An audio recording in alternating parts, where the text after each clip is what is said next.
Hawley. I'm the co-founder of Universal Giving, and it helps people donate money and volunteer in more than 100 countries across the world.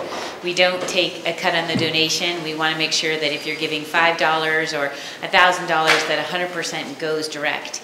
And we have an innovative model as social entrepreneurs. I believe social entrepreneurs should generate revenue. I don't think you can just be a smart running nonprofit. We have a second service going into companies, helping them with their corporate social responsibility programs. We help them expand and strategize about their giving and volunteering in 40 countries across the world.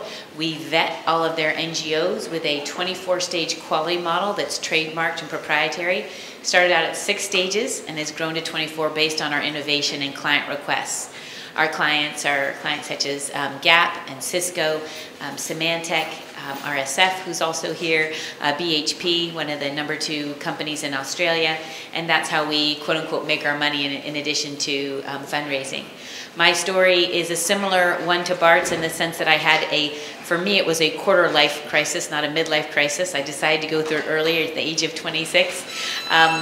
Actually, when I was, I guess you even call it maybe a 10th of a year crisis because it happened when I was 12. We were on a family vacation in Mexico.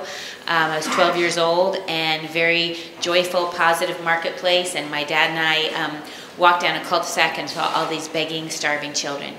And at that point, I had big, bold letters across the top of my head going, unacceptable.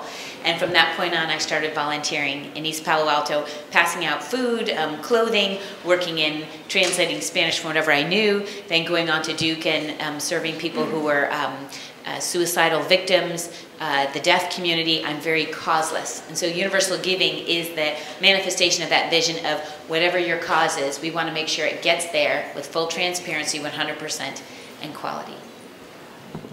For us, we're taking a little different tact. We've had many lessons learned, and one of the reasons that Bart and I speak all over the nation together is because we really focus a lot on transparency, really having those open conversations about what doesn't necessarily go well or what does go well, but we're very open about it.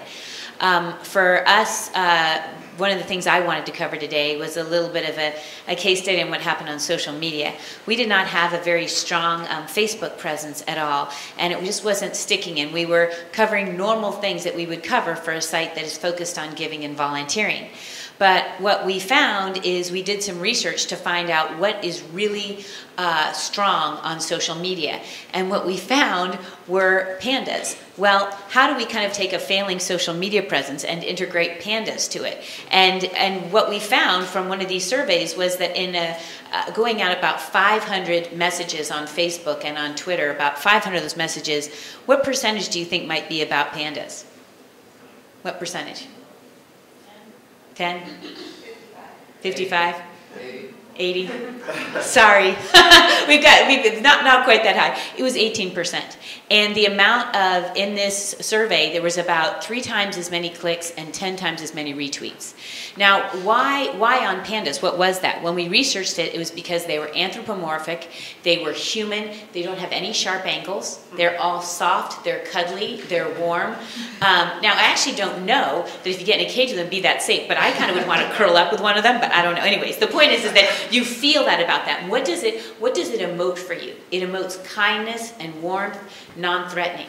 So we thought, well, how can we make that a part of what we're doing at Universal Giving? We're focusing on poverty and helping the world. And what we did is we started doing some panda tweets and Facebook that just really helped accelerate our pages. We went and we got some nonprofits on our site that are doing panda prevention, panda rehabilitation, panda health, all of this. And we did that, and it really just significantly helped our sense of community. One of the things that we try and push ourselves to do is look at, okay, let's look at a failing social media platform. How can you do something different with it rather than just promote giving and volunteering? You can't just keep slamming home the same message. You got many of other people competing that, but how can you do it in a way that's genuine? Because you can't just promote random pandas. You have to think about those qualities and go, it's kindness. How can you find the kindness, the warmth, all of that, and find a creative way then to promote philanthropy through it?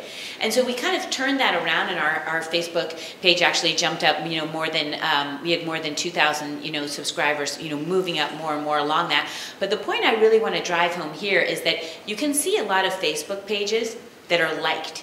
But it's not just about the likes. It's about the sense of community. And one of the things we've realized at Universal Giving that also relates to Go and what Bart was saying is he's talking about story. And what story does is create a sense of community.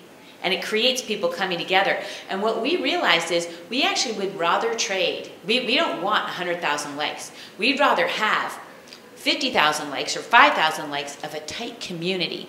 Right now we have people contributing on our pages every day. We see a lot of other sites that have more likes than us, but people aren't commenting every day. And we have found out 8 other key things similar to the Panda that we are using. And if you come up to me afterwards, I'll let you know some of them, maybe not all of them.